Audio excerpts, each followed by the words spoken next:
breaks through our deepest fear. You make the broken heart rejoice. In you we find our voice. We lift you high above the skies.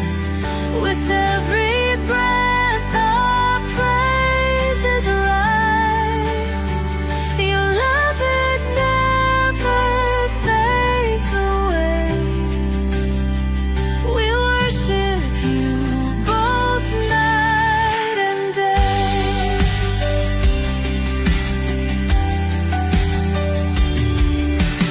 Chains are broken in your name. In you we are never the same. Your power flows like mighty streams, fulfilling all our dreams. We lift you high above the skies. With every breath our praises rise. Your love, it never fades away. We worship you both night and day.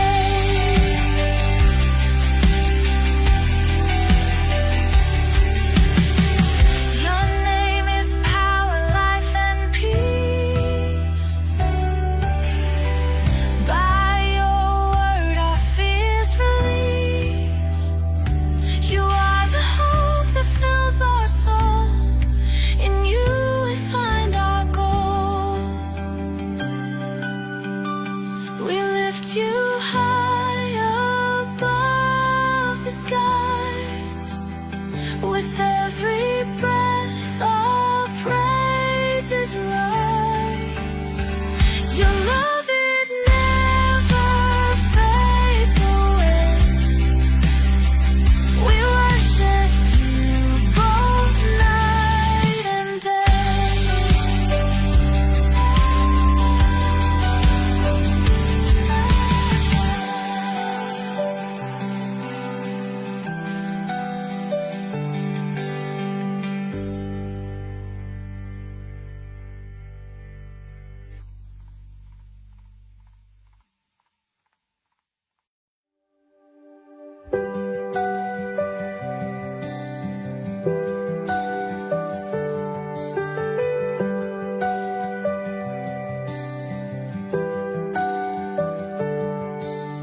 Darkness fades when you are near. Your light breaks through our deepest fear. You make the broken heart rejoice. In you we find our voice. We lift you high above the skies. With every breath our praises rise. Your love, it never fades away. We worship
Hello. Good evening sa atin dyan sa Pilipinas. Alas 10 ng gabi, 10:05 p.m. Dito sa California ay 6 a.m. So, balik tayo sa Russia TV. Ito pa rin ang inyong pastor na cute. Baka acute na rin, Alexander Santos. Ang topic natin ngayon ay kung mawawala ang kaligtasan, ito ay hindi na maibabalik. Okay? Bro Rasha, tama ba yung sinabi ko? Let me double check. Okay, so magbabasa tayo ng Bible. Lahat naman ng nag-share sa inyo, nagbabasa ng Bible. Pero ang gusto kong maintindihan ninyong mga mananampalataya at mga members ng kanya-kanyang sekta ay biblical understanding and common sense. Common sense. Ang maraming nakasulat sa Bible. Marami. Kahit anong tanong mo sa Bible, may sagot. Ang Old Testament, ang New Testament ay may pagkakaiba. Lagi niyo intindihin 'yan. Ang Jews and Gentiles ay may pagkakaibang kaligtasan sa Old Testament. Pagdating sa New Testament, ang Jews and Gentiles may pagkakaibang kaligtasan. Okay? So, sa panahon ng Old Testament, paano ka maliligtas? Paano ka maliligtas sa Old Testament? Kapareho ba ng New Testament? Kapareho ba? So, iyan ang kailangan nyong maintindihan in a logical sense.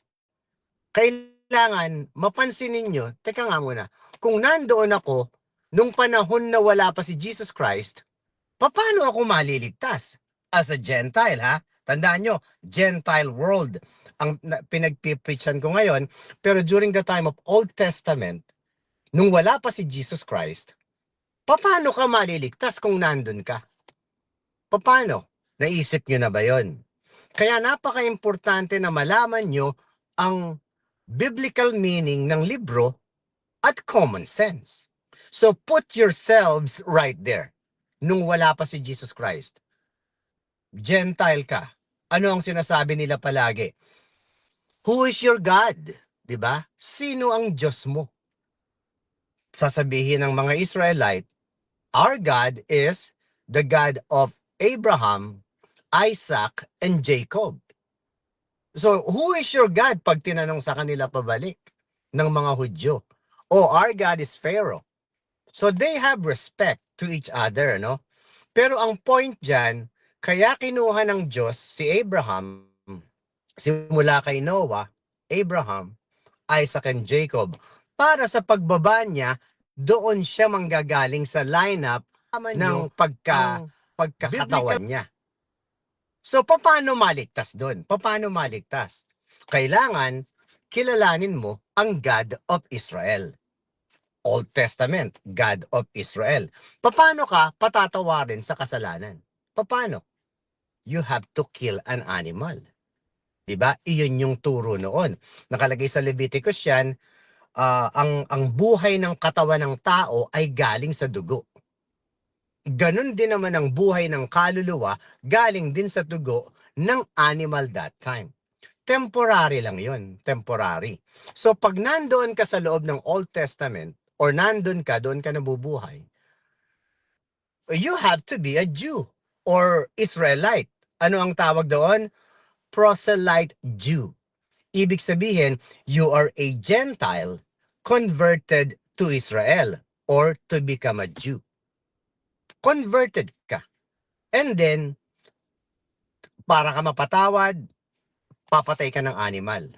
Kung wala kang pera that time, pag wala kang pera, meron silang tinatawag na one day of atonement. Ibig sabihin nun, yung tinatawag na, alam niyo ba yung salita na scapegoat? Yung scapegoat, ang gagawin nila, meron silang pawawalan nila at susugatan yata nila yung goat na yon para yung blood noon, iyon ay pagpapatawad ng kasalanan ng buong Israelite. But is one day atonement yon, yearly. Ang gumagawa noon ay high priest. So nandun tayo, we have to become a Jew. Kaya iyan ang nakalagay sa Bible. Ngayon, now here comes the king, di ba? Na preserve sa lineup ni Noah, kay Shem, kay Abraham. Pag nakita mo niyo yung lineup or lineage niyan, nandoon yung bloodline. May bloodline ng Panginoon, may bloodline din ng kaaway ng Panginoon. So pag nakita mo yan, makikita mo, now here comes the King. Here comes Jesus Christ. Basahin nyo ang Isaiah 53. Yung Isaiah 53, nandun lahat, Old Testament, nandoon lahat ang prediction kung ano ang mangyayari sa buhay ni Jesus Christ. The Bible is already done. Alam natin yan. Pero yung mga event is yet to come. Kaya nga sabi ni Apostle Paul nung tinawag ni Jesus Christ, study, mag-aral daw tayo sa mga kagaya ko nagpipreach, to show thyself approved unto God, a workman that needed not to be ashamed, rightly dividing the word of truth. Yung iba, overly dividing, yung iba less, pero yung tinuturo ko sa inyo is the exact rightly division. Ibig sabihin yan ay dispensationalism. Ibig sabihin ng dispensationalism ay you have to dispense the right word to the right group of people. Kagaya ng sinabi ko sa Old Testament. Hindi mo ipipreach doon ang blood of Jesus Christ. Old Testament no Jesus yet. Wala pa si Jesus. Diba? Napansin nyo, wala pa si Jesus. Ano ipipreach mo doon? You have to be a Jew. Let's go worship the God of Israel. Para tayo maligtas. You're not there. So now, punta tayo dito nung dumating si Jesus Christ. Ano ang kaligtasan? Para lang akong sirang plaka dito na paulit-ulit sa inyo, na inilalagay ko sa inyo na ang mga nagtuturo sa inyo ng Bible ay laging mayroong interest sa kanilang sarili na magaling sila. Interest sa kanilang sarili na para kumita ng pera. At magmalaki sa inyo na mas alam ko ang kaligtasan. Mas alam ko ang kaligtasan, sasabihin nila. Ako naman, mas alam ko ang kaligtasan sa ginawa ni Jesus Christ. Sila naman, alam ko ang kaligtasan sa pagsunod ko, sa pananatili ko. Ganun sila. Ako hindi. Ang nakita ko, tandaan nyo, pare-pareho lang kami nagbabasa. Pare-pareho lang kaming may kanya-kanyang understanding, but you have to use your head. Common sense. Nung bumaba si Jesus Christ, ano ang kaligtasan? Mismong si Jesus Christ ang nagsabi. Ano ang sabi niya? Ang kalooban ng aking Ama ay pag nakita mo ko at nanampalataya ka, ikaw ay ligtas. John 6:40. The one who seeth the Son and believeth on him will have everlasting life. Nandun ba tayo sa panahon na yon? Think about it. Lord, I believe you. I believe you. Then you have everlasting life. Saan ka ngayon mananatili? Sa gawa mo ba? O doon sa sinabi ni Jesus Christ? Of course, doon sa sinabi ni Jesus Christ. Kasi kung mananatili ka at sasabihin mo at patutunayan ko na karapat dapat ako, pag iyan ang binasihan mo, baksa ka. Dahil kahit ano ang gawin mo, ikaw at ako, makasalanan tayo. Wala tayong pwedeng ipagmalaki. Ngayon kung sasabihin nyo naman na kailangan ay manatili tayo sa espiritu, sa pananampalataya sa espiritu. Ano yon? Sa gawa pa rin, di ba? Ipakikita nyo na mabuti ka. Pero sa utak mo, ang dumi ng utak mo. Di ba? Kasalanan yan sa Diyos. Lahat ng iniisip mo na hindi para sa Diyos, inggit, lust of the flesh, ano pa ba? Yung mga galit, murderer, adulterer, envy, lahat. Lahat yan ay kasalanan sa Diyos. At lahat yan ay nasa isip natin. Lahat. Kung may excuse ka, kung meron ka mang 99% na nasusunod, almost guarantee you 100%, mayroon kang isang kasalanan. At iyan ay kasalanan sa Diyos. So ano ngayon ang ipagmamalaki nyo sa Kanya? Humingi ka ng tawad. Repentance, ika nga, di ba? Repentance. How many times? For the rest of your life. Ano ibig sabihin? For the rest of your life. Lord, nag-isip po ako, patawarin niyo po ako. Oops, balik ang espiritu. Pamaya-maya, nagalit ka. Umalis ang espiritu. Lord, patawarin niyo po ako, nagalit ako. Oops, balik na naman ang espiritu. Ganun ba ang Diyos? Never. Ngayon, kung umaalis ang espiritu, hindi na yan babalik. At sinabi yan ni Apostle Paul. At yan ang babasahin natin in a few minutes. So now, hindi kinilala si Jesus Christ, maraming naligtas that time. Maraming nanampalataya at marami lang sumunod sa Kanya para kumain at maging kumain lang ng pagkain dahil dahil nagpapakain siya. So ganun din ngayon yung mga tao nakikiusyoso lang, pupunta doon, pupunta sa church kakain, at yung mga pastors naman nagpapastor para kumita ng pera. Para kumita ng pera, 99% sila ay ganyan, including Calvinist, including Baptist. Kaya ko sinasabi to dahil still ginagamit nila yung salitang Baptist just to say, I'm good. Just to say, I know salvation.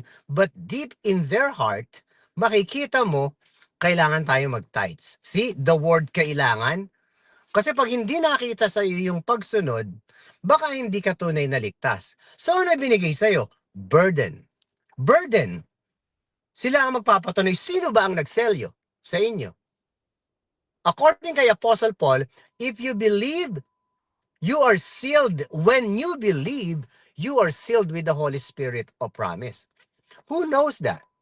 Jesus. Ngayon, ano ang preaching dapat? If you believe that you are sealed, live a good life. Be a good example. Ligtas ka na. Ligtas ka na. Kailan ka naligtas?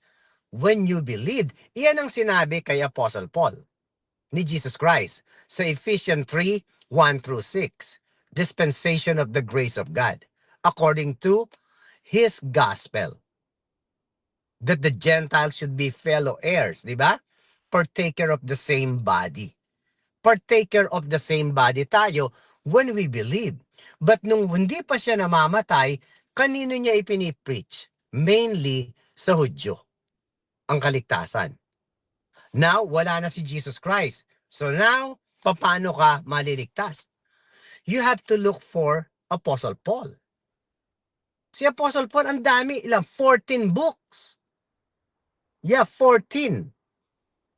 Ang isinulat niyang epistle, yung letter niya. 13 sa Gentiles, isa sa Hudyo. Hebrews ngayon. So when you read Hebrews, kailangan yung maintindihan ang message niya is 99% para sa Hudyo at yung 1% nito is doctrinal truth kung paano tayo maliligtas spiritually. So ngayon, let's go to the topic. Sinabi ni Apostle Paul na hindi nawawala ang salvation. Saan niya sinabi yan? Sa Ephesians, Corinthians, 13 books.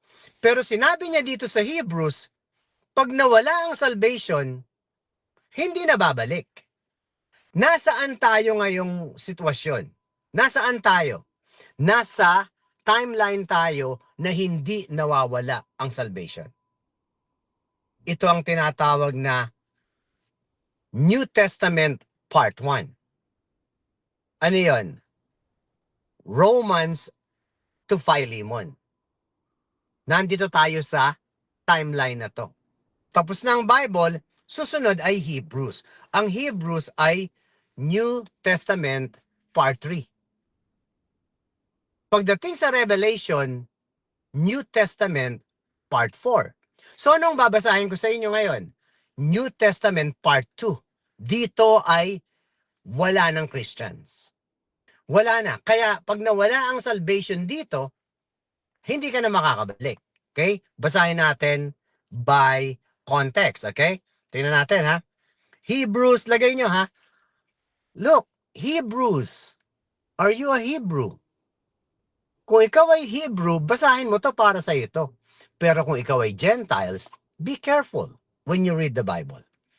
Ito ang sabi ni Apostle Paul ha. Therefore, leaving the principles, Hebrew chapter 6 hanggang 6 ha. 6:6. Ay, isa pang 6, demonyo na. 6:6. Therefore, leaving the principles of the doctrine of Christ, let us go on unto perfection, not laying again the foundation of repentance from dead works and of faith toward God. Ano ibig sabihin sa Tagalog? Kaya tayo'y tumigil na, leaving the principles, diba? Kaya tayo'y tumigil na ng pagsasalita ng mga unang simulain ng aral ni Kristo. At tayo'y magpatuloy sa kasakdalan na huwag nating ilagay na muli ang kinasasaligan ng pagsisisi sa mga patay na gawa at ng pananampalataya sa Diyos. So ano nakita natin dito? Kaya tayo'y tumigil na sa pagsasalita ng mga simulain ni Kristo. Sabi ni Paul, leaving the principle, kung ano yung sinimulan ni Jesus Christ, tumigil na tayo doon. Iwanan natin. Iwanan natin. Mayroon kasing transition, mayroong pagbabago. Kaya kung papansinin niyo yung mga nakakalabang ko sa debate at yung mga nagtuturo sa inyo, itinuturo nila ang Matthew, Mark, Luke, and John. Wala si Paul doon. Wala si Paul. Si Kristo ang mismo nagsasalita. Siya mismo ang nagsasalita. Ano ang sabi niya? Iwanan natin yan. Iwanan natin. Magpatuloy tayo sa kabutihan. Okay? It sounds like works, di ba? Pero ito ay message sa mga, kung talagang ikaw ay Christians ngayon, magpatuloy ka. Pero hindi nawawala ito. Hindi nawawala. Okay? Hindi nawawala ang kaligtasan sa panahon ngayon. Yan ang sinasabi lang ni Apostle Paul na message sa mga Christians ngayon pag nababasa to. Magpakabuti ka. Iyon lang ang sinasabi ni Apostle Paul sa message sa atin. Pag nabasa natin to, kailangan tayong maging mabuti, maging sakdal sa Panginoon. Pero kung titingnan nyo, meron tayong iiwanang aral. Napansin nyo ba? Ngayon, kinasasaligan ng at na huwag nating ilagay na muli ang kinasasaligan ng pagsisisi sa mga patay na gawa at ang pananampalataya sa Diyos. Ano yung mga patay na gawa? Lord, napakasama akong tao. Baka hindi ako ligtas. Patawarin niyo ako. Tigilan na daw to. Tigilan na to. Tigilan na to. Hindi na ito ang aral. Kasi nangyayari, repetition, kasalanan, patawad. Kasalanan, patawad. Itong sinasabi niya na to, gusto kong sabihin niya to, ay para sa mga Hudyo, ha? Wala ng Christian dito. Wala na. Old Testament saints already in heaven. New Testament saints, yung Gentile world, nasa process tayo to go to heaven sa rapture. Pag nangyari yung rapture, here comes Hebrews. May iiwan sila. Ang tawag dito ay tribulation saints. Nasa Revelation yan. So, 3 kinds of saints ang nasa loob ng Bible. Hindi one as a whole. Okay? So, number 2. Ano daw ang iiwanan? Of the doctrine of baptisms. Doctrines of baptism. Nadinig niyo ba? Kailangan magpabaptize ka. Ilubog ka sa tubig. Ano ibig sabihin ng baptism? Paglilinis. Paglilinis ng kaluluwa ba? Hindi, katawan lang to. And of laying of hands. Sino ang gumagawa nito? Si Badao, di ba? Yan ang ginagawa. Laying of hands. At saka, ay, nag-speaking in tongue ka ako. Di ba? Leaving the principle of the doctrines of Jesus Christ, baptisms, laying of hands, and of resurrection of the dead, and of eternal judgment. Sa Tagalog, ng aral tungkol sa mga paglilinis, yung baptism, at pagpapatong ng mga kamay, at ang pagkabuhay na maguli ng mga patay, yung mga santo daw, at ng paghuhukom na walang hanggan. Paghuhukom na walang hanggan, living. Okay? Iwanan na yung mga ganyang aral. Anong importanteng ituro? Anong importante? Kailangan ay, ang iniiwas dito ni Apostle Paul, yung magpatatak ng mark of the beast. Ha? Ito ang purpose ng chapter 6, yung magpatatak ng mark of the beast. However, pag binabasa natin to, ano kaya ibig sabihin ni Apostle Paul dito? Ano kaya? Ngayon, kung titingnan mo to, parang mawawala ang kaligtasan mo. Mawawala dahil hindi mo to kaya. Pero ang daming pinaiiwas sa atin, di ba? Laying of hands, di ba? Pag nagbigay kayo ng pera sa church, especially sa mga born-again Christians, lay of hands, kaganyan. Pag-pray natin to, maraming salamat po sa biyayang pinagkaloob nyo at mabubundat na naman po ang pastor namin. Amen. Ganun nangyayari. Niloloko lang kayo. Okay?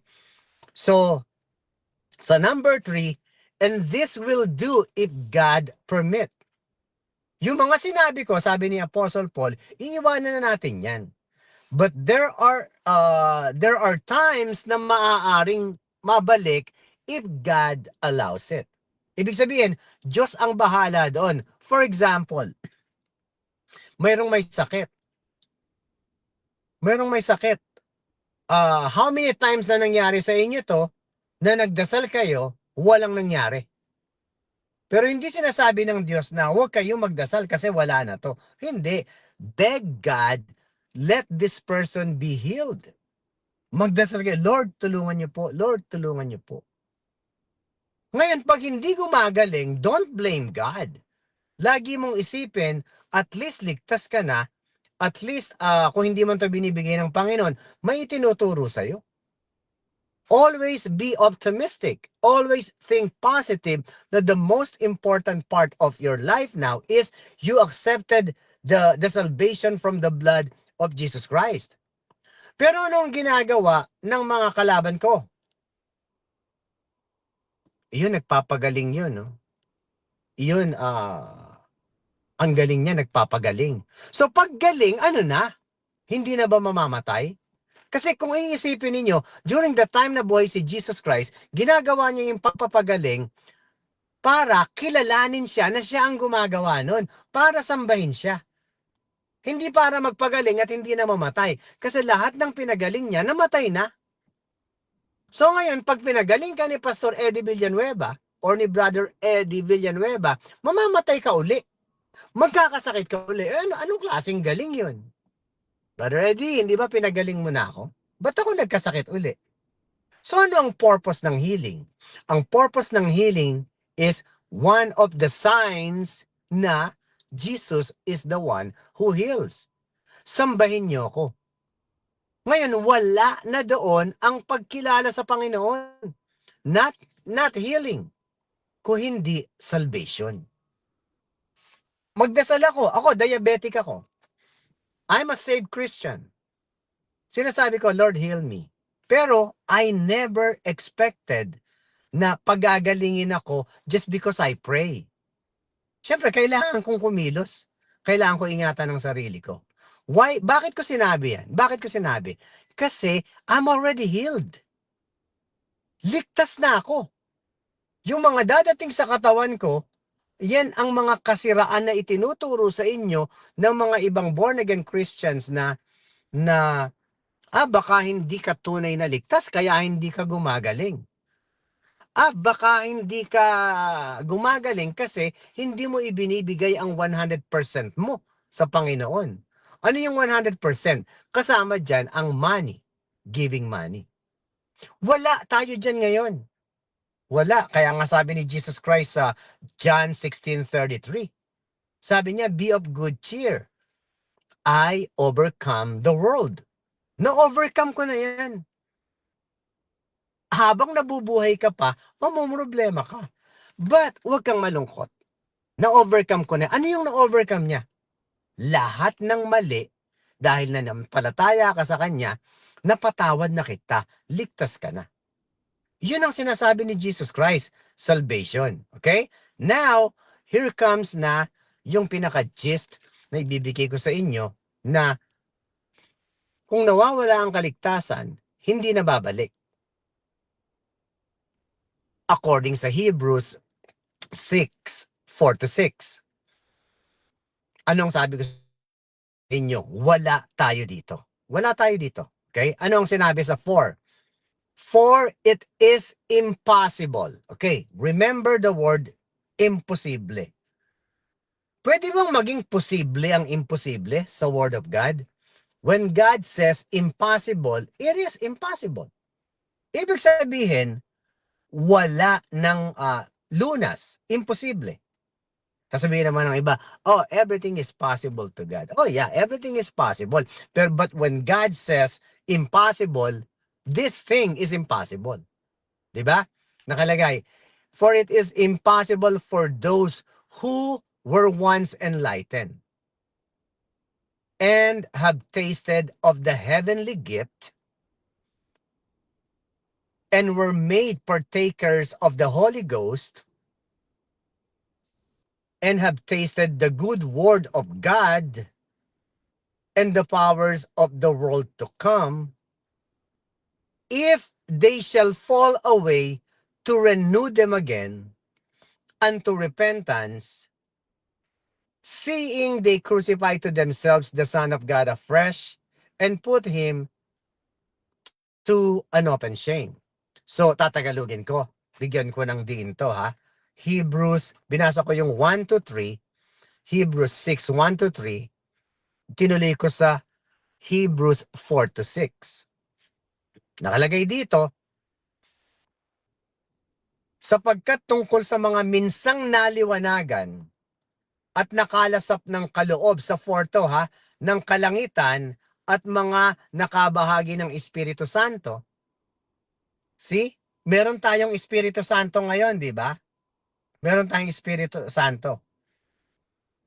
Meron tayong selyo. Pero yung sinasabi niya dito ay walang selyo. Kasi, na-rapture na tayo yung tunay na Christian. So yung mga naiwan, nakabahagi, nakalasap, ito yung mga nakarinig na hindi naniwala, ito yung mga nakarinig na, kasi pag naiwan ka, ibig sabihin, hindi ka fully naniwala sa Panginoon. Hindi ka gaya ng paniniwala ako. I fully believe na wala akong gagawin. Ito yung mga pastors ngayon, ito yung mga debaters ngayon na akala nila may gagawin ka para maligtas. Nakabahagi, narinig na, eto. At nakalasap ng mabuting salita ng Diyos at ng mga kapangyarihan ng panahong darating. At saka nahiwalay sa Diyos ay di maaaring baguhin. Narinig nyo ba? At saka nahiwalay sa Diyos, ay di maaaring baguhin silang muli sa pagsisisi. So, nasan yung nahiwalay ka? Sabi ni Apostle Paul, at saka nahiwalay. Bakit ka nahiwalay? Sa kasalanan. Nag-isip ka ng sex, sa babaeng nakita mo, sabi nila, mortal sin. Mortal sin. Sabi dito, pag nahiwalay ka sa Diyos, ay di maaaring baguhin silang muli ng pagsisisi. Maliwanag ba? Ito yung sa 4 na imposible. Ngayon kung nagkasala ka, yamang kanilang ipinapakong muli sa kanilang sarili ang anak ng Diyos at inilalagay na muli niya sa hayag na kahihiyan. So anong sinasabi dito ni Apostle Paul?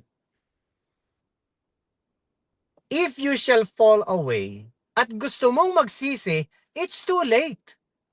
Hindi mo na maaaring ibalik. Imposible. Imposible na. So ano to? Ano tong kasalanan na to? Ano yung falling away? Iyan ang hindi nila alam. Kasi timeline. You have to understand anong klaseng kasalanan to. This is about mark of the beast. Na if you shall fall away, ibig sabihin, sa mga naiwan, tandaan nyo, Hebrews, wala ng Christian dito. We read this to understand.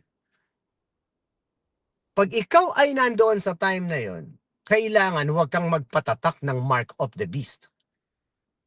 Pag nagpatatak ka ng mark of the beast, yung tinatawag na the beast system, yung tinatawag na the third temple na lalabas na doon kasi iniintay nila yung Messiah nila. Wala.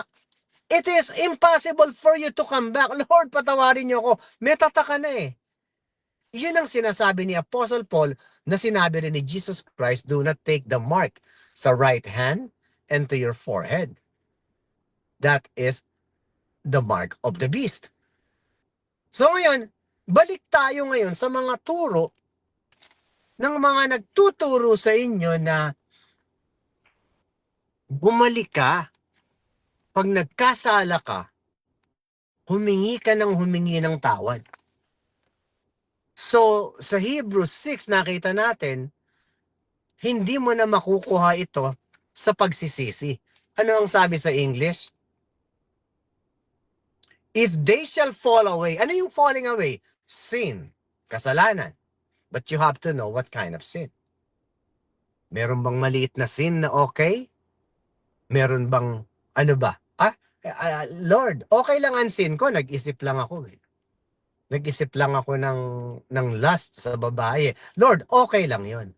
Hindi kagaya nung iba, nag-isip na ng rape pa. Lord, mas matindi sila. Yun bang sin na yon? Yun ba? Okay lang ba sa Diyos yung nag-isip lang ako? At sila hindi? Nag-isip na, nag-action pa, ganun bang kasalanan ang sinasabi dito? Hindi.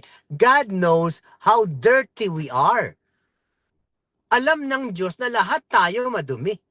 Kaya niya itinagas yung dugo niya dahil hindi natin kaya.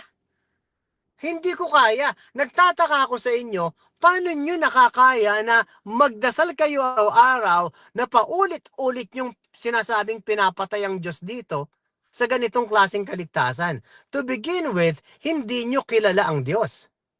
Hindi nyo kilala kung ano yung ginawa niya na pagbaba niya dahil paulit-ulit yung sinasabi, magsisi kayo, bukas magsisi kayo, bumalik kayo sa church, magbigay kayo ng pera. Iyan ang tunay na Christian, sabi ng mga pastor. Diba? Yan ang nakukuha nyo sa kanila. Ito si Brother Mario. Respected ko naman to. Brother Mario, ang debate natin, ang gagamitin ko sa iyo para meron kang a head start ng mga verses. Gagamitin ko ang 1 Corinthians 6, 9 through 11, ha? Hindi 9 through 10 lang. At itong Hebrews 6, 4 to 6. At Hebrews 10, verse 26. If you sin willfully, no more sacrifice for sin. Hebrew, if you sin willfully, no more sacrifice for sins. Sinadya ang kasalanan. Pero ako, hindi ko sinadya. Nag-isip lang ako eh. Uy, nakita ko yung babae, nagkaroon ako ng lust. Uy, hindi ko sinasadya yan ha. Okay lang yan sa Diyos. Pero ikaw, tumingin ka, nakatitig ka pa, ganun-ganun. Pareho lang yan. Parehong kasalanan yan sa Diyos. Walang pagkakaiba yan. So if you sin willfully, no more sacrifice for sin. That's Hebrew 10:26. No more sacrifice. What is sacrifice? The blood. Wala nang blood dito. Do we have the blood now? We have the blood, di ba? We're still in a Christian timeline. Church age kung tawagin. So anong kailangan natin? Romans 5:9 through 11.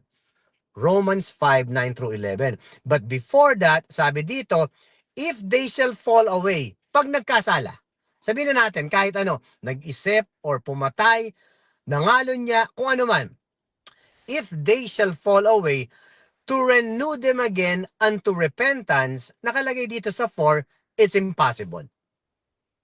Nagkakasala ka pa ba? If you are nagkakasala pa, then you just fall away. How can you say na magsisi ka lang, okay na nakalagay dito, sabi ni Apostle Paul, at saka nahiwalay sa Diyos, ay di maaaring baguhin silang muli sa pagsisisi? Di ba? Ano, paano nyo iti-twist to? You have to study the timeline. So now, nasaan tayo? Ito tayo ngayon, no? Umpisahan kong basahin, anong oras na ba? Umpisahan kong basahin ang Ephesians, okay? Ephesians, tapos pupunta ako sa Romans, okay? Ephesians 2 ba yun? Ephesians 2:1, at kayo'y binuhay niya nang kayo'y mga patay. Sabi ni Paul, binuhay kayo nung kayo'y mga patay. Parang siraulo ni Paul, ano? Binuhay kayo nung kayo'y mga patay. Paano yun? Think. Nung wala kang faith, ikaw ay patay. Ano yung patay? It's not your flesh, your spirit, your soul. Yun yung sinasabi ni Apostle Paul. Binuhay niya nang kayo'y mga patay dahil sa inyong mga pagsalansang at mga kasalanan. Work of the flesh and no faith in God. Iba ang God nyo. Pagdating sa 2, na inyong nilakaran noong una ayon sa lakad ng sanglibutang ito. Yun ang nilalakaran nyo eh. Ang Diyos nyo ay si Pharaoh, ang puno, ang dagat, ang hayop. Yun ang Diyos nyo. Nung nakaraan, ayon sa pangulo ng mga kapangyarihan ng hangin, ng espiritu na ngayon ay gumagawa sa mga anak ng pagsuway. Anong espiritu yon? Espiritu yon? The force of the universe. Ang leader niyan ay si Satanas. Espiritu din ang sinabi, di ba? Number 3, sa gitna ng mga yaon, tayo rin naman ng ibang panahon ay nangabubuhay sa mga kahalayan ng ating laman. So ano ang patay that time? Kahalayan ng laman, it's always going to be sa laman, at ang espiritu natin ay patay together. Yan. Pero binuhay na daw tayo. Binuhay na daw tayo. Makikita natin sa 4. Ngunit ang Diyos, palibhasa'y mayaman sa awa, dahil sa kaniyang malaking pag-ibig na kaniyang iniibig sa atin, bagamat tayo yung mga patay, bagamat tayo yung mga patay, alin yun? Your spirit is dead because you don't have the righteousness of God. Wala ka pang faith. Akala mo meron ka. Wala pa, kaya patay ang sabi ni Apostle Paul. Bagamat tayo yung mga patay dahil sa ating mga kasalanan, it's not just the sin of the flesh, okay? Yung mga kasalanan ay kasalanan ng katawan at kasalanan ng wala kang Diyos. Hindi ka naniniwala sa ginawa ni Jesus Christ. Kaya sinabing mga kasalanan. Tayo'y binuhay na kalakip ni Kristo. Here comes the mediator. Binuhay tayo na kalakip si Kristo. Why? Kasi si Kristo na ang nagligtas. Sa ano niligtas? It's not your body. It's your soul that was dead. Patay ang espiritu mo. Patay. Pero dahil sa mediator, sabi niya, binuhay na kalakip ni Kristo sa pamamagitan ng biyaya. Ano yung biyaya? Iyan yung gift of God na you don't deserve it, but He gave it to you. Binigay niya sa iyo. It's up to you to know. It's up to you to accept. At tayo'y ibinangong kalakip niya. At pinaupong kasama niya sa sangkalangitan kay Kristo Jesus. Naghihintay na lang akong mamatay ngayon at meron na akong upuan sa taas na ako ay huhukuman pa ako doon to give my reward. Itong ginagawa ko, my reward to. Maya-maya mag-iisip na ako ng kalokohan, masusunog lang yun. Number 7.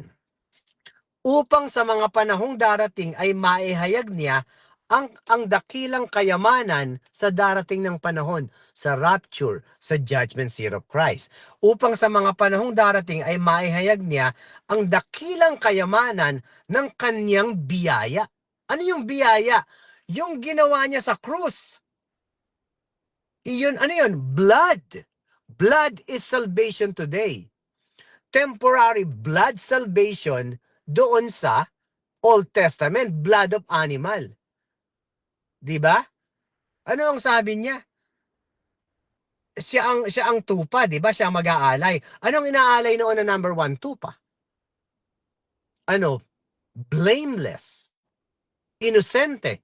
Pinatay siya as innocent sheep. So, iyon yung kaligtasan. Okay? Number 8. For by grace are ye saved through faith. And that not of yourselves. It is the gift of God, not of works. Pagdating sa 10, I am here. I am saved. Sa 10, I am created to do good works. Not for salvation. Because I'm already saved. Ang ginagawa ko na to ay maganda. Hindi ko to ginagawa para maligtas. Ginagawa ko to dahil ligtas na ako. Ligtas na ako. Kahit anong gawin nyo, ligtas na ako. Walang sinong magsabi sa akin na hindi ligtas yan. You can say that, but you cannot prove it. Hindi mo kayang i-prove. Kayo mga 99% na mga kurakot dito sa lipunan ng blood ni Jesus Christ, kahit anong sabihin nyo, yung itinuturo nyo, hindi nyo kaya. Sasabihin nyo sa mga miyembro nyo, huwag kayong magkasala. Pero ikaw, makasalanan. Yan ang sinasabi ni Apostle Paul doon sa Romans 2. Huwag kayong papatay. Ikaw ba hindi? Huwag kang mag-iisip ng sex sa iba. Ikaw ba hindi? Sabi ni Apostle Paul. So yung mga ginagawa nyo na yung mga tinuturo nyo, gawain nyo din. Kaya, let's go now to the proper salvation sa Romans 5:11 or 9. Here is the blood, the power of the blood. Much more than being now justified by his blood. Justification. Justified means pinawalang sala ka. Pinawalang sala ka saan? By his blood nakalagay. We shall be saved from wrath through him. Ligtas tayo from wrath. Ano yung wrath? Tribulation time. Wala tayo, hindi tayo may iwan. Lubha sa Tagalog, lubha pa nga ngayong inaaring ganap sa pamamagitan ng kanyang dugo ay mga liligtas tayo sa galit ng Diyos. Sa pamamagitan niya, meron tayong mediator, meron tayong advocate to say na, anak ko yan. Akin yan. Mananampalataya yan. For if, when we were enemies, dati kaaway tayo, we were reconciled to God. Reconciled to God. God of Israel, reconciled tayo, paano?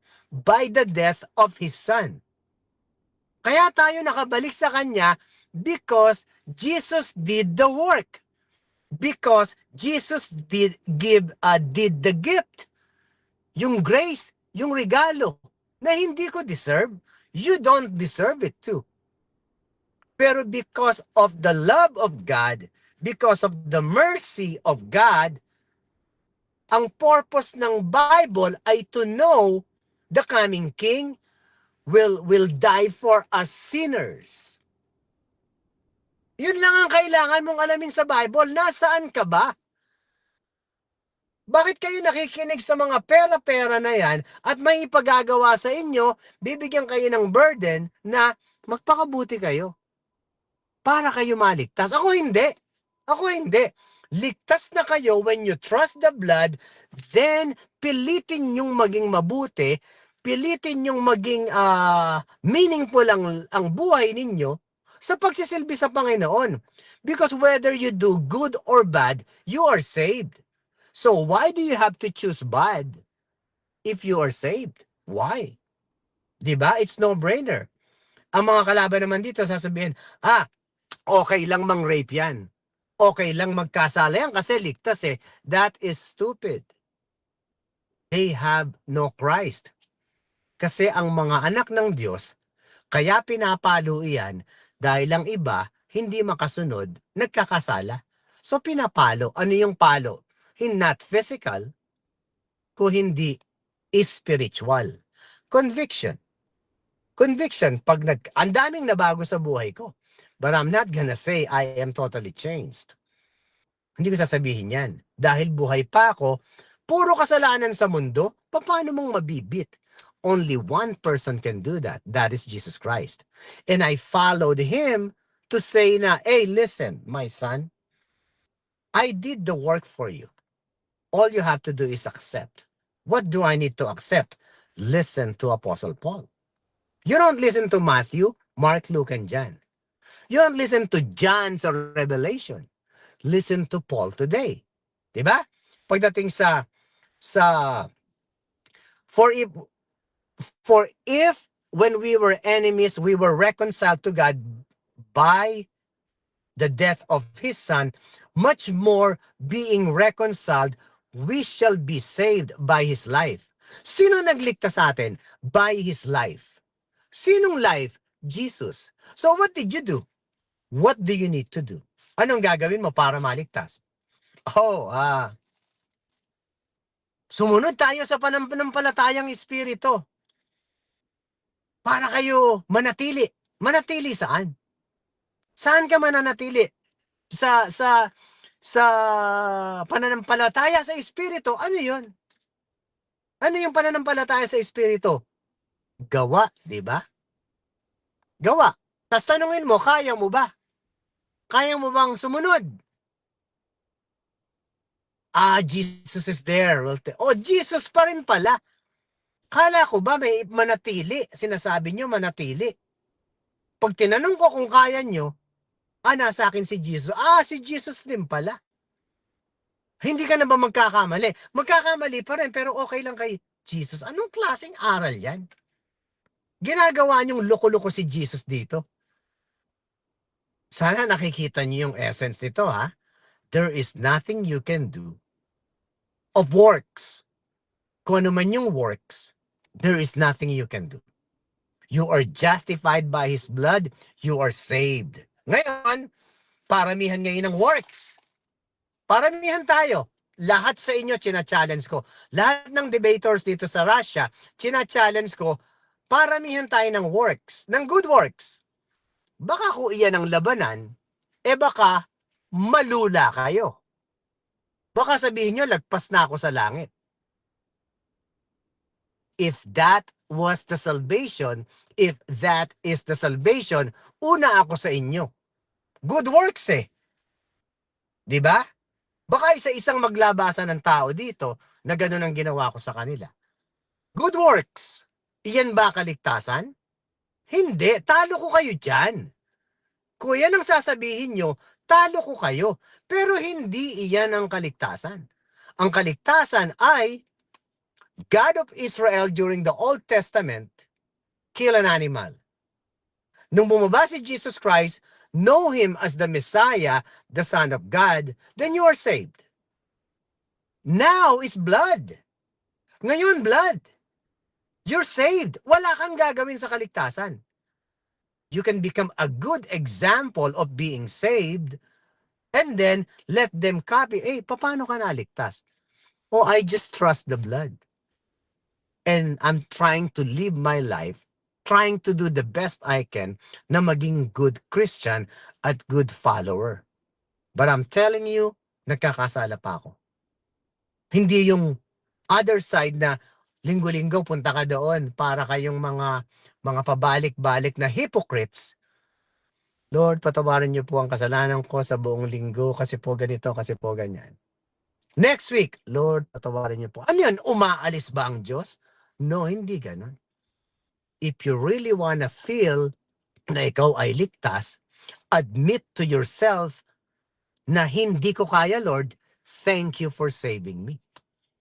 Lord, hindi ko kaya. Maraming salamat sa ginawa niyo sa akin. Nandyan pala sa biyaya na yan. Lord, maraming salamat. Dahil ngayon, meron na akong peace of mind na when I die, even if when I get sick, even if they kill me, I know I'm gonna go with you. So that's the trust that God wants us to believe na ligtas tayo. What are you gonna do? Anong gagawin nyo? Lord, I'm gonna show you that I'm a good Christian. How? How? Yan ba ang basehan ni Jesus Christ na dahil naniwala ka sa akin, alam ko kaya mong hindi magkasala? Ganun ba ang sinabi ni Jesus Christ? No. I overcome the world. Be of good cheer. Marami kang dadanasing hirap. Hindi niya sinabing you're gonna have a good life. Kagaya ng sinasabi ng mga, yung mga, ano ba ang tawag dito? Yung mga motivational speaker.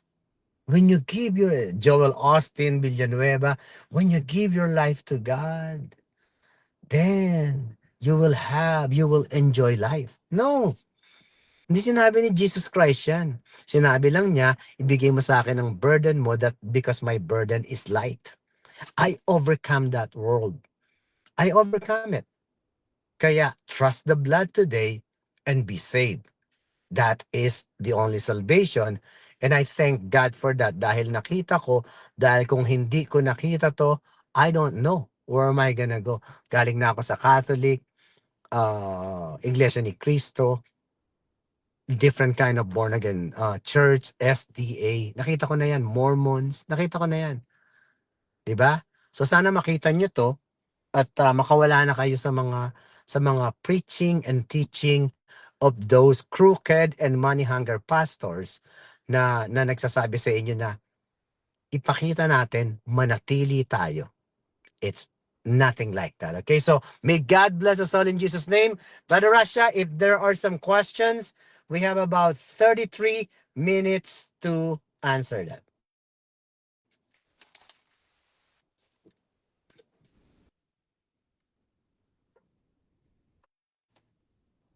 I overcome it.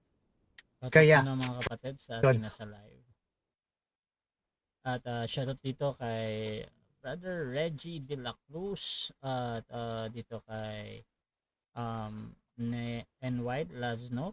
Shoutout din mga kapatid kay Altea, kay Brother Erwin de la Cruz, Michi Lada, Pastor Arnel Alegarbes. Shoutout din sa yung naka-Japanese kay Roji Lam Alpeji. Ayan. Shoutout din mga kapatid. Ito kay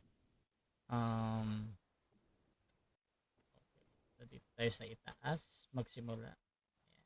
Pastor Dino Diaz ng Baptist. At okay. So comment ito bro. Ang question kasi dito, yung ability ng Diyos, so kung hindi nawawala ang kaligtasan, tinatanggalan natin siya ng power. At kung nawawala at di maibalik niya, tinatanggalin ulit natin siya ng power. Hindi ganon. Hindi ganon ang dapat na intindi. Parang ang sinasabi nyo, Diyos ang bahala, Diyos ang masusunod, Diyos ang gagawa ng lahat. Wala tayong gagawin. Hindi ganon. Ibig sabihin nun, ginagawa tayong robot ng Diyos. Tandaan nyo, ang pag-iintindi ng Bible is you have to look at the Bible and go inside the Bible. Pumunta kayo, ngayon habang binabasa mo yung Bible, lagi mo ilagay ang, sa binabasa mo, ilagay mo doon ang sarili mo. Kasi every time, mayroong itinuturo ang Diyos. The fall of Adam and Eve, that's the beginning kung paano niya inililigtas yung tao. Kaya nga doon sa Genesis 6:5, nakita niya and God saw the wickedness of man. Kaya niya pinatay lahat, nag-preserve siya, and then here comes another history. So kung nandoon ka sa panahon ni Noah, you have to go to the ark or sa barko. Ngayon, kaya nga tinuturuan niya tayo eh. Kaya nga, sinabi na niya doon sa Old Testament na there'll come a time na ang kaligtasan ay doon sa gagawin niya. So, merong ipinasusunod sa atin. So ngayon, kung ibibigay natin sa Diyos ang lahat ng desisyon, na yung free will natin ay mawawala, kahit ano na lang ang gawin natin. Kahit ano na lang, 'di ba? So, bakit may nagpapatay ng animal that time? Bakit ngayon wala na? So, you have to know that. Hindi ko inaalisan ng power ang Panginoon kung hindi sinusunod ko lang ang utos niya kung asaan ang utos niya sa panahon ngayon. Kasi I will look the word stupid kung papatay ako ng animal ngayon. Utos ng Diyos yun eh. Kung papatay ako ng animal ngayon, Lord, inaalay ko sa inyo, amuyin niyo yung usok ng balat ng kambing na to or ng sheep na to or nung kalapate na to at ito ang nakakalugod sa inyo. Old Testament yan. Pero ngayon, blood na niya manifested sa flesh, yun na yung kaligtasan na ang kailangan mo ay to believe that fully, spiritually, at yung righteousness na yan ng Diyos ay yung spirit. Blood is equivalent to righteousness. Blood is equivalent to spirit na sineselyo sa'yo, and that is kaya napakahirap intindihin. Spirit yan na ipinagkakaloob ng Diyos, and you must feel it in order for you to feel God sa panahon ngayon. Hindi ko inaalis at binibigyan lang natin ng respeto kung ano yung inuutos ngayon, because the following book, the Hebrews, wala ng blood. No more sacrifice for sin. And that sin is not just the sin of the flesh, but is your will to take the mark of the beast. Pag nakuha mo yon, no more sacrifice, no blood. Right now, we're still in the church age, which is equivalent to the blood of Christ. Okay, next question. Dito tayo kay yung naka-Japanese shoutout din kay Erwin de la Cruz. Dito kay Mechi Lada. Ayan. Sabi ni Rogie Lamping, bro, magtalakayan tayo sa susunod. Pastor Alexander. Amen. Yeah, schedule natin sa Russia. Okay naman yan. Okay naman yan, talakayan natin. We can schedule that. Okay. Next question. Brother Erwin de la Cruz, ito ang tanong ko kay Alex. Kung sinasabi ni Alex na ang death sa Ezekiel 18 verse 23, which says, "Have I any pleasure in the death of the wicked, declares the Lord, ay eternal damnation." Then it follows na ang death sa susunod na verse, which says, "If a righteous person does wicked things, shall he live? He will surely die," ay eternal death din. Hence, may imperno pa din pala ang dineklarang righteous ng Diyos at mawawala ang kaligtasan. So Alex, eternal death pa din ba ang magiging turing mo sa verse 23? Kailangan makita natin yung purpose ng Ezekiel, ano? Ang Ezekiel kasi, kung anong version, Brother Rasha?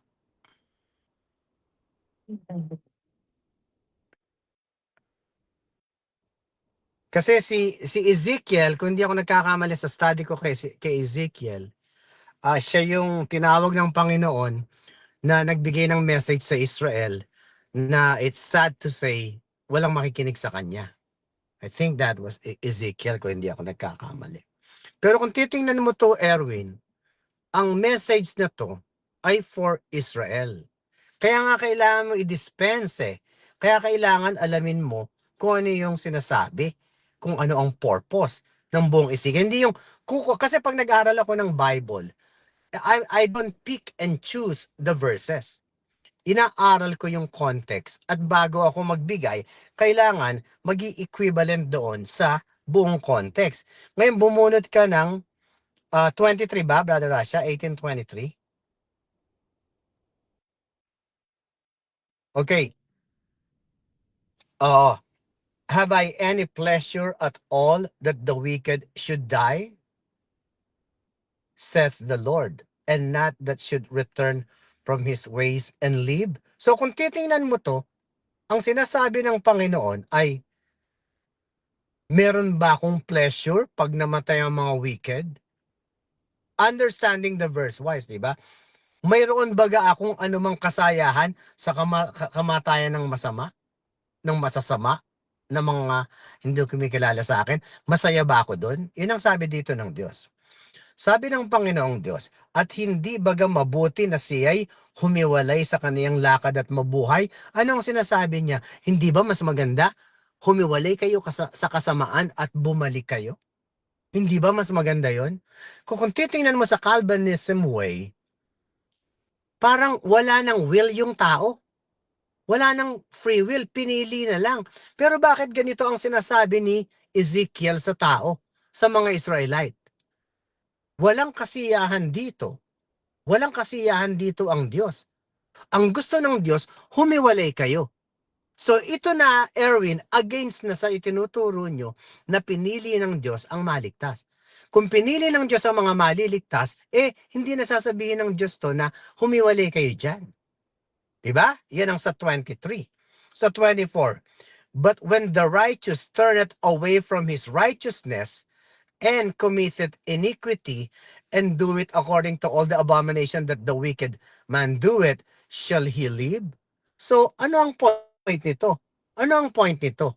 Yung mga righteous noon, yung mga tao doon, yung mga Israelite noon, they claim to be righteous. Bakit sila righteous? Because they have God, the God of Israel. Paano naman to mga righteous na to? Tingnan mo yung comparing and contrasting, ano? Dito, yung righteous naman ang sinasabi niya. What is righteous back then? Is this the righteousness from the blood? Or the righteousness having the right God? Nakita niyo ba ang dispensation? Ano ang righteousness noon? Is it from the blood justification? Or nandoon ka sa tamang God? So nandoon sa tamang God. Kaya ano ang sabi dito ni Ezekiel? Kayo namang mga righteous, di ba? Pag kayo ay tumalikod sa Diyos, liwanag na maliwanag but when the righteous turneth away from his righteousness and committed iniquity, yung maging adulterer, this is the work of the flesh, and iniquity, and doeth according to all abomination that the wicked man doeth, shall he live? Anong sabi sa Tagalog? All his righteousness that has done be mentioned in this in his trespass that he had trespassed, and in his sin that had sinned, in them shall he die. So yung mga sinabihan niya, yung mga walang ya, gusto ng Diyos ay tumalikod sa kawalangyaan at bumalik sa Kanya. At kayo namang mga righteous, pag kayo ay tumalikod sa akin, mapupunta kayo sa impyerno. So ano ang tinuturo dito ni Ezekiel? Ano ang tinuturo dito? Walang security ang kaligtasan. Old Testament, kung napapansin nyo. Kaya, hindi ba ang sa Romans, pinakikita ni Apostle Paul na Romans 2, anong sinasabi niya, Erwin? Sinasabi niya sa tao, huwag kayong pumatay, pero kayo mamamatay tao. Sinasabi niyo, huwag kayong gagawa ng ganito mga pagnanakaw, pero kayo magnanakaw. Diba? So, ang sinasabihan ng God dito ay yung mga masasama, bumalik sa akin. Kasi wala akong pleasure dyan sa 23. Sa 24 naman, kayo namang mga righteous, hindi ko mo God nyo ko, okay nang gawin ang lahat yung gagawin. Pag tumalikod kayo sa akin, you shall die. So ano yung pagtalikod noon? Ano ang pagtalikod doon? Ano ang klase ng pagtalikod? The physical sin. Pag hindi na sila pumatay ng hayop, at hindi nila tinitingnan ng Diyos, then pag namatay sila, sa impyerno sila. Ano nangyari sa tribe of Dan, di ba? Kung nag-aaral ka ng Bible, Erwin, sa tribe of Dan, infiltrated by Diyos-Diyosan. Di ba? Halos lahat ng Israelite sumamba sa Diyos-Diyosan. Yun ang sinasabi ng Panginoon. Pag inabot kayo ng ganong event, you shall die. When God says you shall die, not physically, spiritual damnation to hell. But anong binabasa mo? Old Testament. Ano ang message dito? Jews and Gentiles. Ano ang message sa Gentiles? Turn away from your ungodly, kilalanin niyo ko, wala akong pleasure sa mga wicked na kagaya nyo pag kayo namatay kasi gusto ko kayong maligtas. So anong gawin nyo? Gentiles, turn away from your sin and come back to me. Kayo namang mga kahudyo ko, hindi ko mo kayo ay nasa akin, ay gagawin nyo na lahat ng gusto nyo. Physical. Old Testament, you have to be a Jew, kill an animal. Are we there? Nandun ba tayo? Walang value ang blood dito ni Jesus Christ because wala pa si Jesus Christ. So, nangyari kay Erwin, bumunot ng passage para dalahin sa doktrina niya, eto nakalagay dito righteous eh. Pero ang sabi ng Diyos, mamamatay din. Ibang klaseng righteousness yan, pinaliwanag ko na sa'yo. Ang righteousness doon ay not spiritual sealing of righteousness of the blood. Magkaiba yan. So you have to study the right group of people at the right timeline. Aralin mo, Gentile. Walang blood dun. Gentile, may blood ngayon. So comparing and contrasting, and then you'll see, you'll be saved. I'm afraid, sana na-deceive ka lang, sana makita mo pag nagbasa ka ng Ezekiel, always think, this is Old Testament. Ano ang message nila sa akin? Sa akin ba to? I-compare mo kay Paul sa 1 Corinthians 6, 9 through 10. Yung mga ganitong klaseng tao, walang mamanahin sa kalangitan, will not inherit the kingdom of God. Walang mana. Pagdating sa 11, but you have been washed. You have been sanctified. You have been justified. But you have been washed. Ano? Ng blood niya.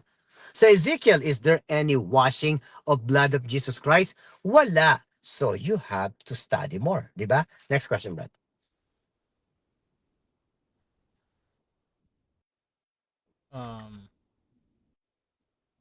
Dito tayo kay Mechi Lada. May dalawang tanong ako. Question number 1, ayon ba sa soberanya ng Diyos, kailan ba niya nalaman na ang tao ay ligtas na, pag ito ba ay nanampalataya sa Kanya or bago pa ito ipinanganak? Pag nanampalataya sa Kanya, okay? Pag nanampalataya. Kaya nga meron tinatawag na when you believe, you have eternal life. Ngayon, wag nating gamitin yung alam na ng Diyos. I would say, alam na ng Diyos. Alam na ng Diyos yung mga mangyayari. Kaya nga niya tinapos yung Bible eh. Pero sa pag-iintindi ko sa Diyos, hindi siya yung parang maglalabas ng maraming tao para maparusahan lang. Hindi ganun. Ang nangyayari dito, because God is God, gusto kong makita dito kung sino ang re-respeto sa akin. Kung sino ang maniniwala sa akin. So kung sino man ang mapupunta sa impyerno, it's not your problem. It is God's problem. It's not yours. Ang problema ko is kung ano ang inuutos ng Diyos ngayon. Yan ang kailangan nating makita. Huwag nating panghimasukan yung, Lord, bakit ang dami nyo pang inilalabas dadalhin nyo lang pala sa impyerno? Diba? So nandun ang challenge doon sa tinatawag na ethical common sense ng understanding ng tao. Alam na naman ng Diyos kung sino yung mapupunta sa impyerno. Wala na lang akong gagawin. Baka mamaya, nampalataya ako, yung pala hindi rin ako ligtas.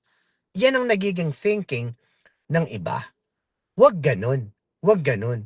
Kailangan makita mo, what did God do during that time? What did God do during this time? Pinadala niya yung sarili niya.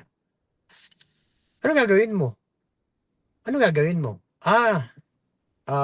Alam na naman ng Diyos eh. No, huwag ganun.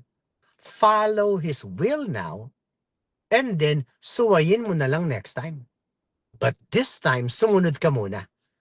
Tingnan mo kung ano mangyayari. Kasi historically, when you study the timeline of the world or humankind, makikita mo through genealogy, makikita mo kung nasaan tayo ngayon. from this person to this person to this person, from salvation to this kind of salvation to this kind of salvation. Di ba? So the answer is, nung manampalataya tayo, tsaka tayo naligtas. Next question. Question number 2 niya. Ayon sa soberanya ng Diyos, kailan ba isinulat ang pangalan ng mga ligtas na sa aklat ng buhay? Bago pa itinatag ang mundo or pag sumampalataya na ang tao? Dalawang klase yan, dalawang klase. Sa Old Testament, dahil ang alam ko, sa Old Testament, nakasulat lahat ang pero pwedeng matanggal. Sa future event, ganun din, pwedeng matanggal. Pero sa panahon ngayon, sa church age, ang nasusulat sa buhay na walang hanggan, sa blood of the book of the Lamb of God, hindi natatanggal. So, from the beginning, lahat ng anak ng Diyos ay anak ng Diyos. Pero hindi lahat ng anak ng Diyos doon ay maliligtas. So, when you are the Son of God, ano ba ang Son of God? Yung mga flesh. Yun ang tawag doon sa mga anak ng Diyos. Pero meron tinatawag na spirit, yung sons of God din, kung di ako nagkakamali, ang tawag doon yung parang created niya. So nakasulat na yun pero nawawala. Kasi hindi nakakasunod, na sumusunod sila sa ibang Diyos. Pero sa panahon ngayon ay hindi mawawala. Kasi we are part of the body. Okay, after this, meron na namang another book. Yung another book na yan ay nandoon sila, possible to be saved, pero pagka hindi sila nakasunod doon sa inuutos nila ng Panginoon na ang manatili hanggang wakas ay siyang maliligtas. Ang ibig sabihin noon ay hindi good works, kung hindi yung huwag kang magpapatatak ng mark of the beast, at ang parable niyan ay the parable of the 10 virgins. 5 were smart, another 5 is foolish. Okay? So, to answer your question, different book, different timeline. Yung iba nawawala, yung iba hindi na nawawala, at nandito tayo ngayon sa panahon ngayon na hindi na nawawala, and that is because of the blood of Christ. Next question.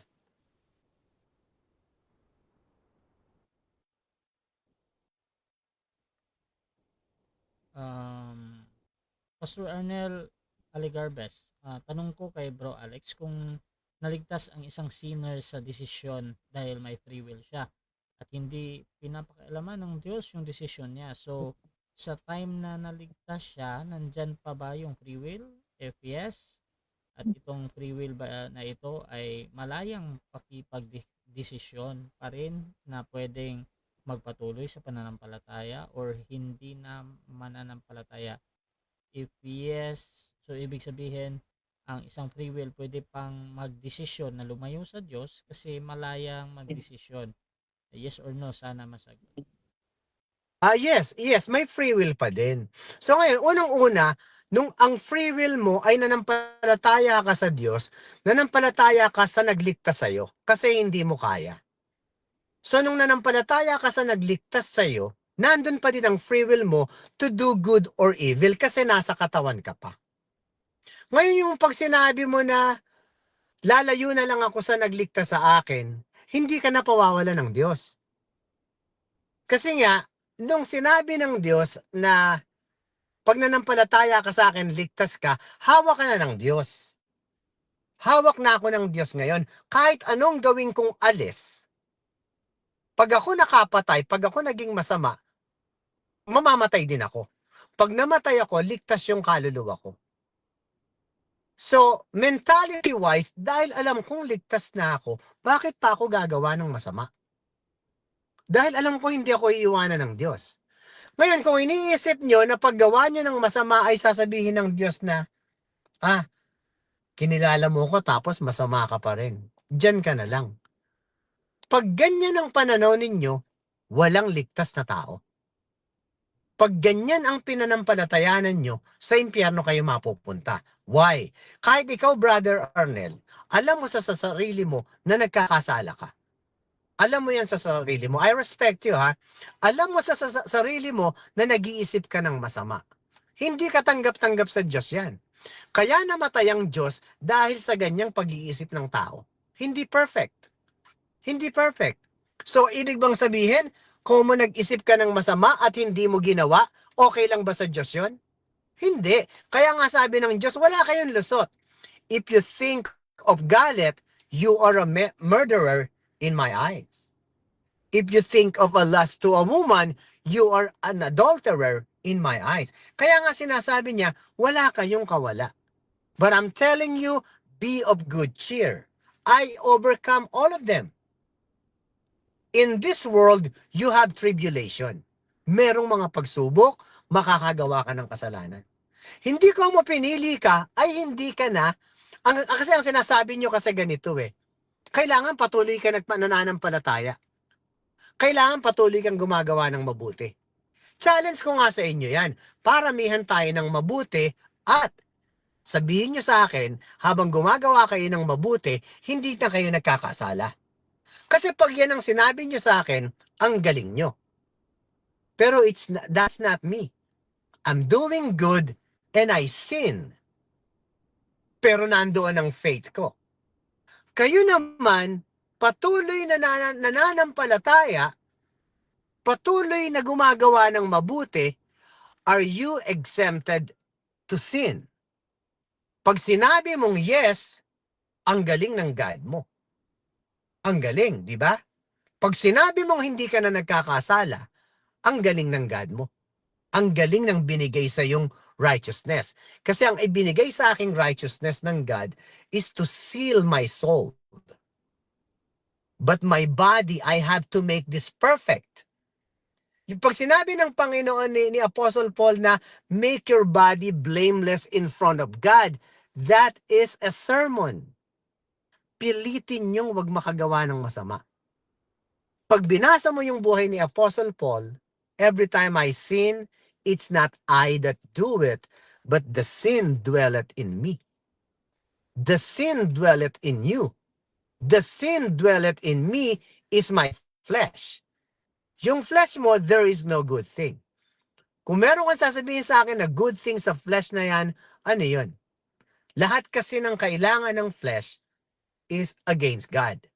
When you make a decision to use your head, that is not the work of your flesh. That is the work of the righteousness of God na nasa iyo. Okay? So, Brother Arnel, we still have free will. We still sin mentally and even physically. Okay? And that is not accepted to God at any rate. Okay? So, hindi special ang Calvinist to say na mas mabuti kami. Mas mabuti ka kesa sa akin. In the eyes of God, we are both sinner. The only good thing is because we accepted the blood. That's why He's looking down on the blood. He's looking down on that light na tinanggap ko. He's not looking on my work. Because my work is nothing but a filthy rag. Okay? Yes, we still have a free will. Brother Rasha. Okay.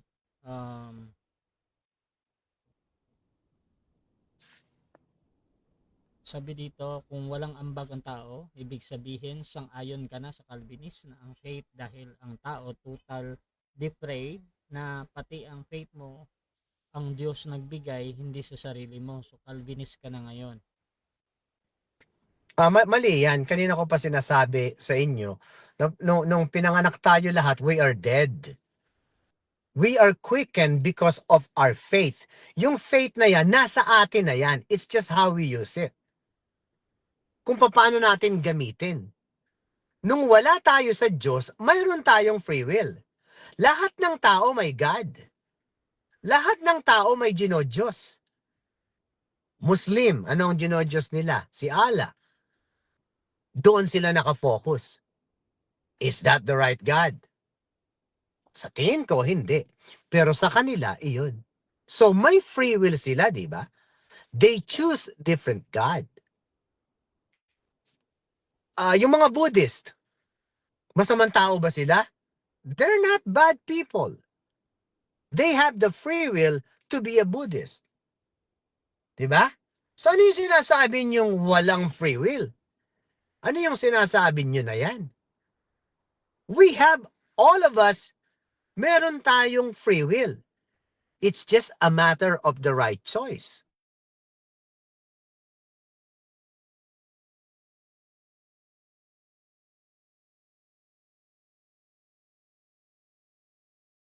Ganun lang kasimple ang buhay. Kasi ang nangyayari sa inyo, tandaan nyo ha, yung mga ganyang klaseng questions, kung titingnan nyo ang interest, nagmamalaki yan sa kanilang church na pinili tayo. Pinili tayo, hindi aksidente, kaya sumunod tayo. 'Di ba? Pag hindi kayo nakakasunod, ay, baka hindi ka talaga pinili. Babaksak pa rin sa pera-pera. Hindi ako pinili. Ano, special ako? Before the foundation of the world, pinili ako.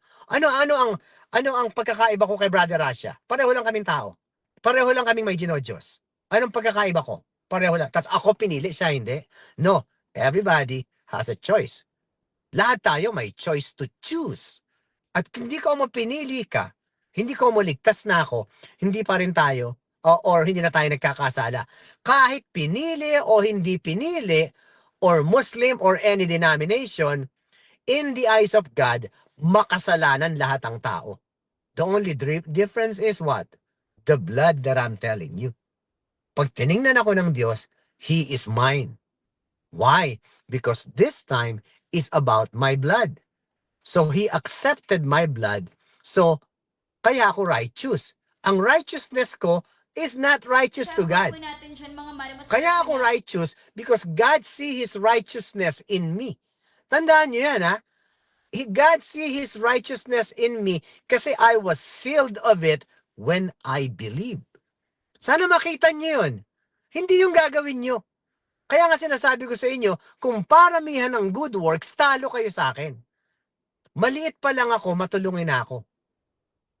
Okay? So kung kayo, nakapunta lang kayo sa church ninyo, nagpi-preach lang kayo, nagsasabi lang kayo ng word of God, akala nyo good sa God yan? Analyze yourself. You're still a sinner. Okay? So Brother Rasha, I think this is the right time na. 7:30. Isang question na lang, Brother Rasha, kung meron man. And then I'll close it.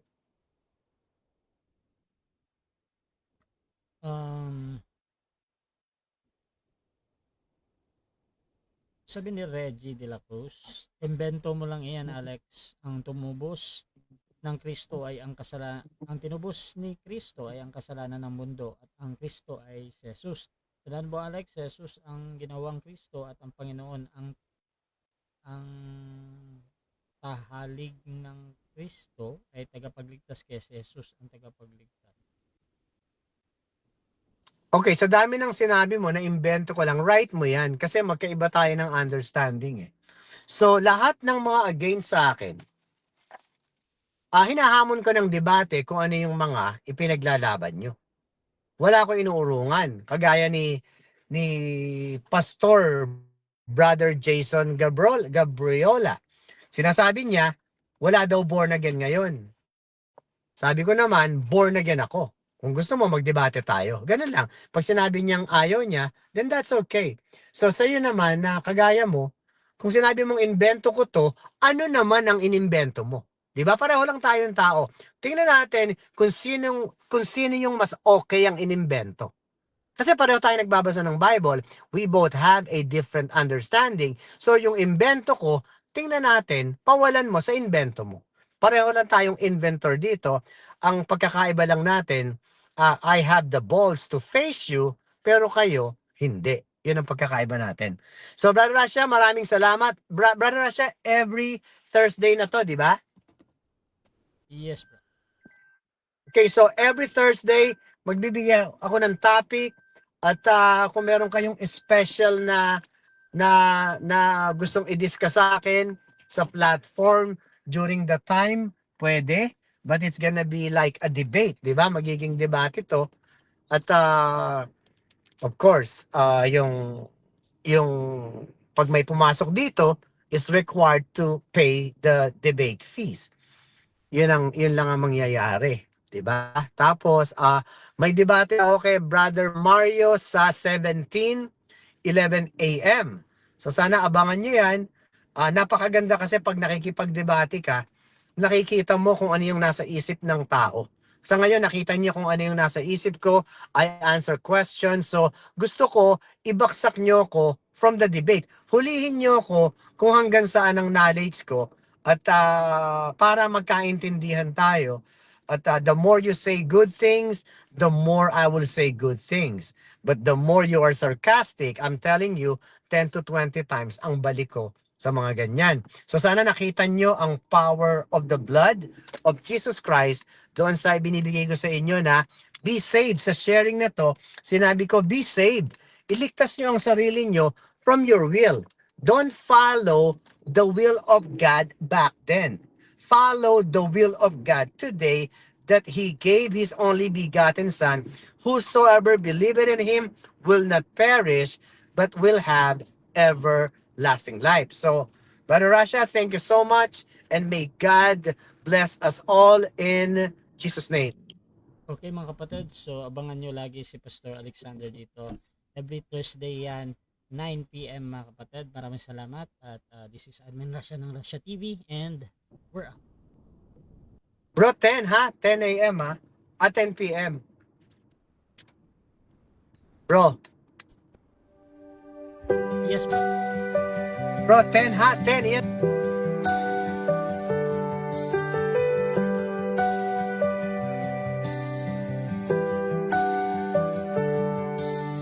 Darkness fades when you